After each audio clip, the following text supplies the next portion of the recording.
Welcome back, Queen, to another episode of According to Annie. Oh, I'm so excited to have you dropping on in today. Today's episode is specifically focused for salon owners. So I want to go into a topic that I am seeing quite a fair bit. And so I just want to share my professional opinion, professional advice around this certain topic. So if you are not interested in hearing about salon advice, then feel free to skip on through to another episode. Otherwise, if you want to hang around, enjoy, maybe you'll learn something about it. Who knows?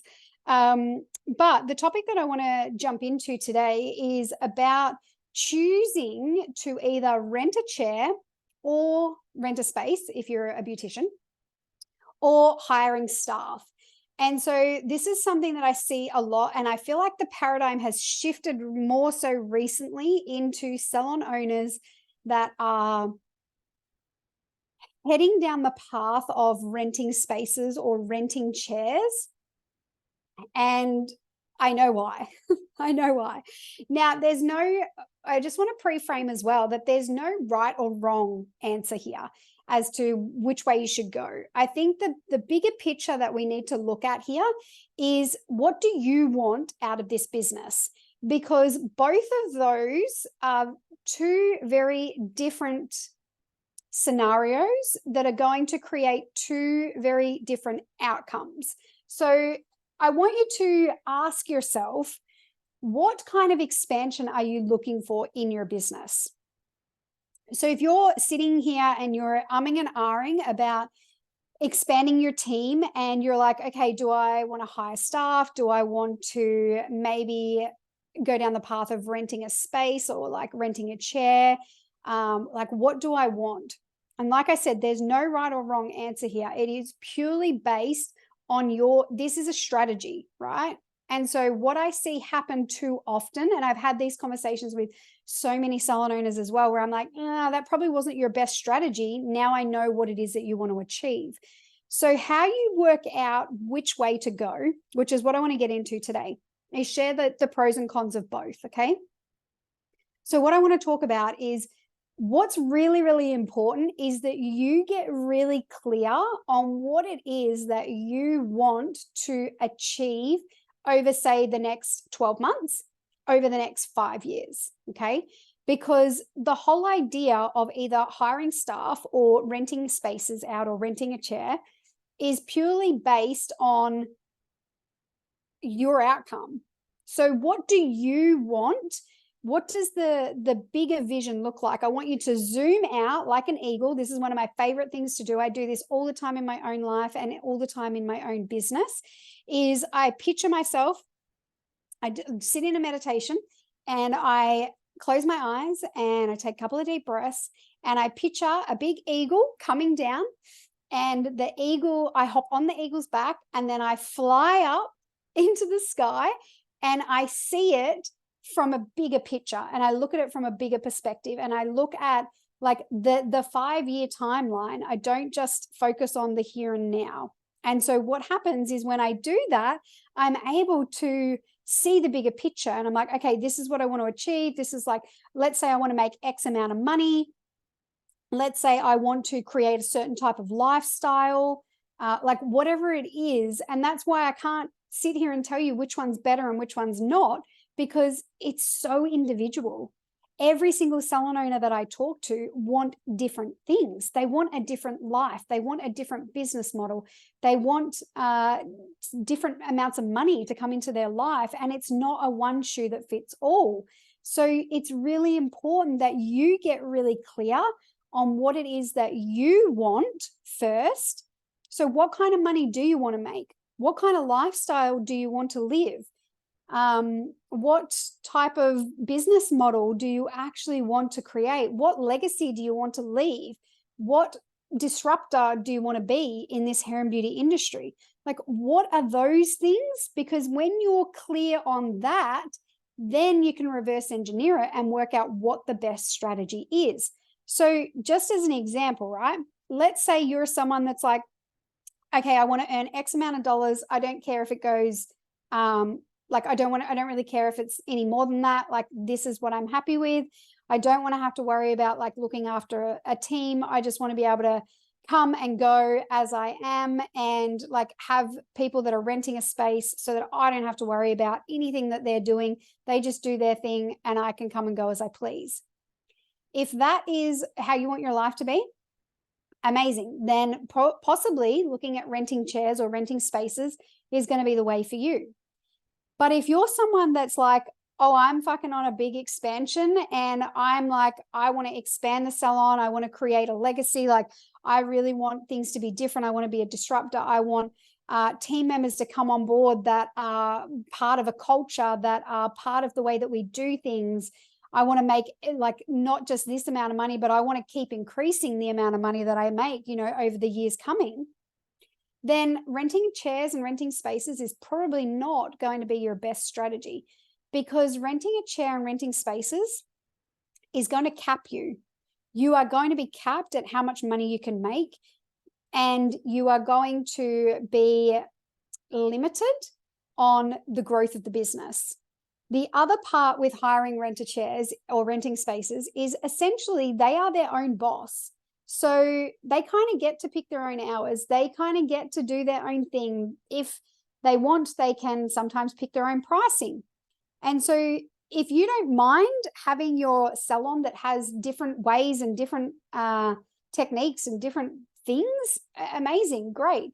But if you really want to create this like entire salon that is all streamlined, that no matter who the clients come and see, everything is exactly the same, then renting chairs or renting spaces is probably not really the best solution for you, because you probably need to employ staff so that you can teach them your ways, so that you can set those expectations, so that you can train them into the bigger vision and the bigger mission that you have for the company.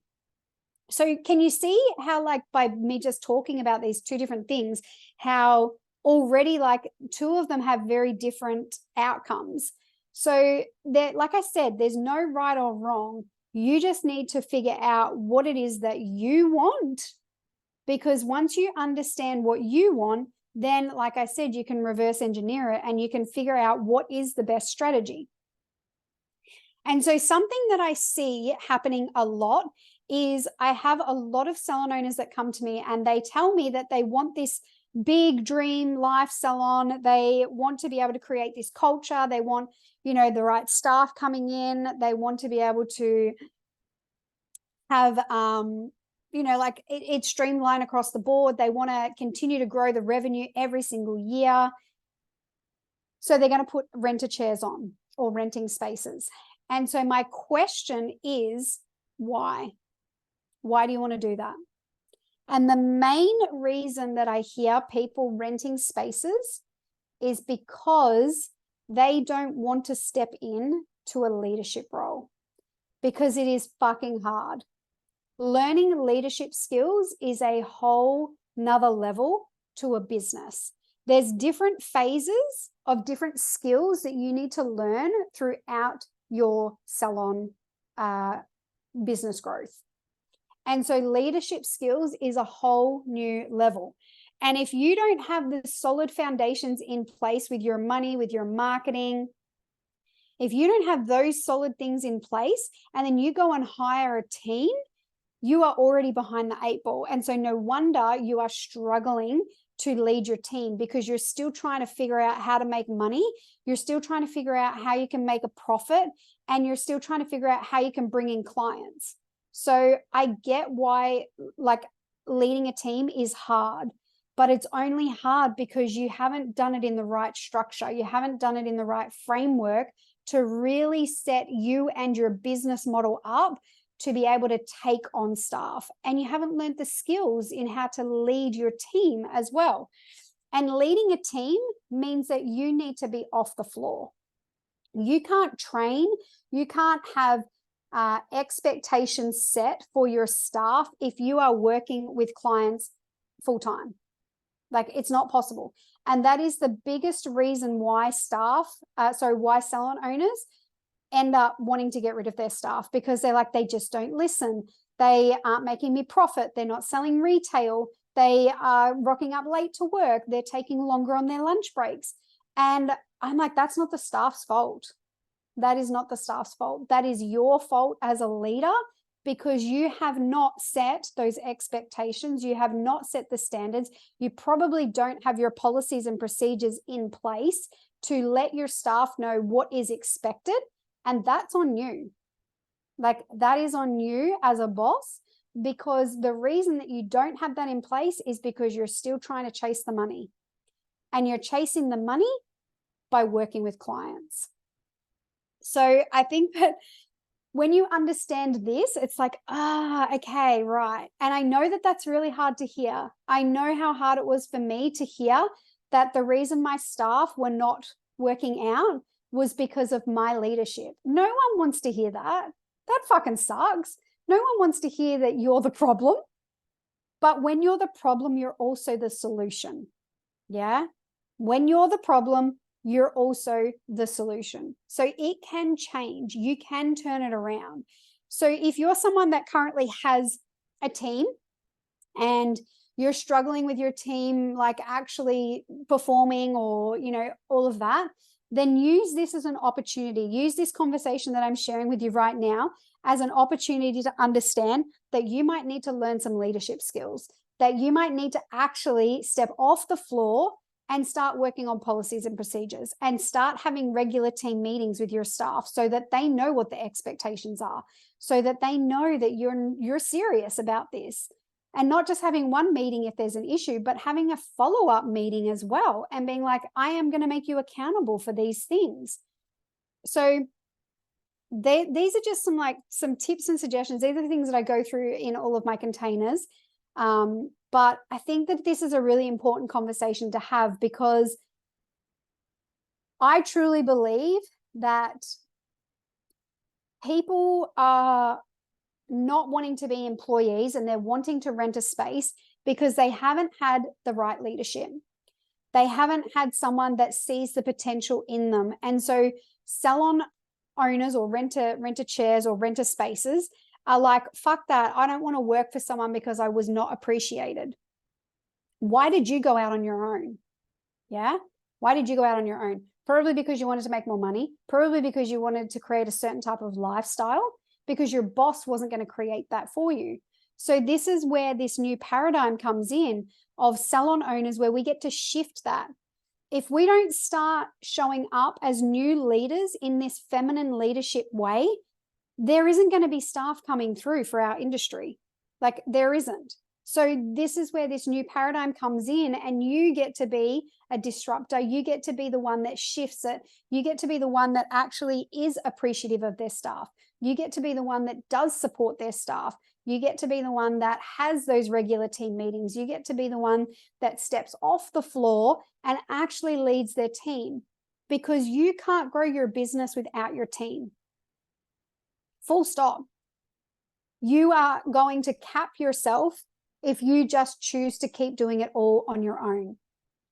A good company, a good CEO does not have everything on their plate. They delegate. Think about big companies like Nike or Coca-Cola. Do you think that the CEO does like everything? No.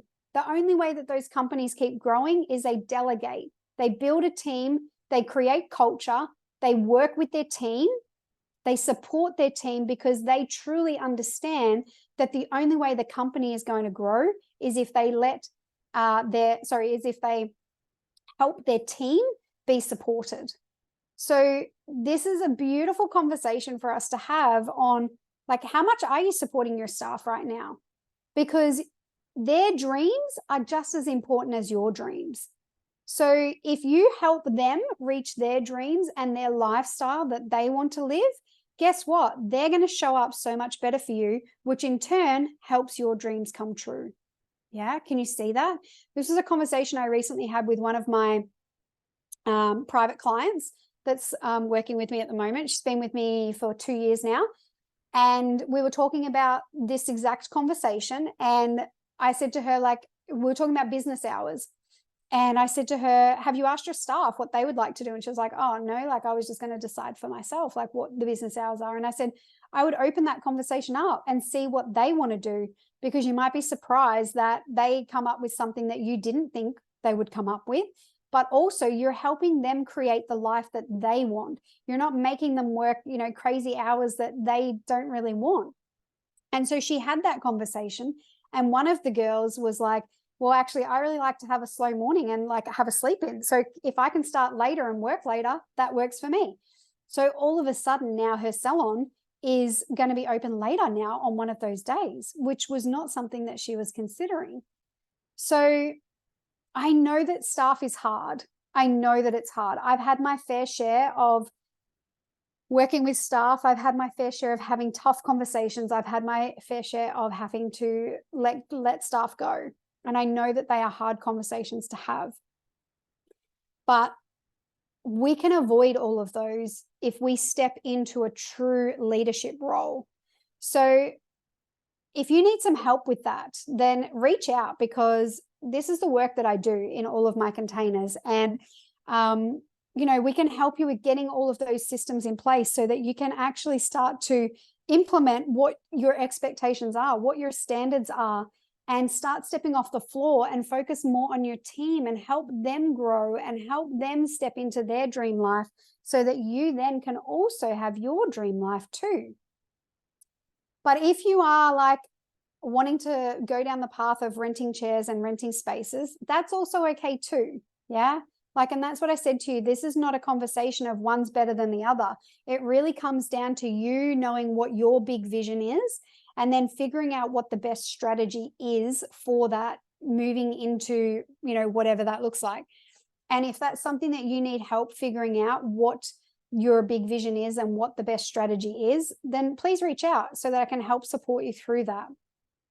But I hope today has given you a little bit of an insight on, all right, so yes, we've got two options to be able to grow the business, but don't pick the easier option because you think that it's just easier, because that might actually be detrimental to you and your business. If you have a big vision and you have a big goal, and let's face it, if you're listening to this episode, you probably are that woman. Yeah, you probably are that woman who has big ambitions, big dreams, wants to claim a really big life, because that's the only type of people that I attract into my life. So if that is you, then I'm probably pretty sure to say that renting a space or renting a chair is probably not the option for you, because you're wanting to build something really fucking big and you're capping yourself if you go down that path. So I hope this has been very valuable for you today and has helped you. If it has, come and let me know, leave a review, share it with your fellow entrepreneur friends so that we can spread the message that there is many different ways to build a business model. There is no right or wrong way. It really comes down to you and your dream life and lifestyle that you want to live. Have a beautiful day. I'll talk to you soon.